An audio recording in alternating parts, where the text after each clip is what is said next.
భారత షూటింగ్ దిగ్గజం Asian games స్వర్ణ పతక విజేత జస్పాల్ రాణా కన్నుమూశారు. నిన్న రాత్రి ఢిల్లీలోని ఓ ఆసుపత్రిలో తుదిశ్వాస విడిచినట్లు national rifle association of India NRAI అధ్యక్షుడు కలికేష్ నారాయణ్ సింగ్ దేవ్ తెలిపారు. ఇటీవల జర్మనీలోని మ్యానిచ్లో జరిగిన ISSF ప్రపంచ కప్లో పాల్గొన్న భారత బృందానికి జస్పాల్ రాణా కోచ్గా వ్యవహరించారు. అయితే స్వదేశానికి తిరిగి వస్తున్న సమయంలో రాణా అస్వస్థతకు గురయ్యారు. ఢిల్లీకి చేరుకున్నాక ఆయనను ఆసుపత్రికి తరలించారు. వైద్య పరీక్షలు నిర్వహించిన వైద్యులు గుండెకు స్టెంట్ వేశారు.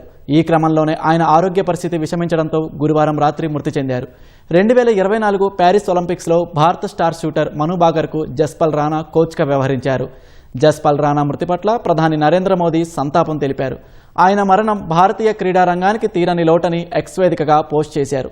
షూటింగ్ రంగంలో జస్పాల్ రాణా సాధించిన అసాధారణ విజయాలు దేశానికి ఎనలేని కీర్తి ప్రతిష్టలు తెచ్చిపెట్టాయని రాసుకొచ్చారు. కోచ్గా యువ అథ్లెట్లను తీర్చిదిద్దడంలో ఆయన చేసిన కృషి ఎంతో ఉందని ప్రధాని కొనియాడారు.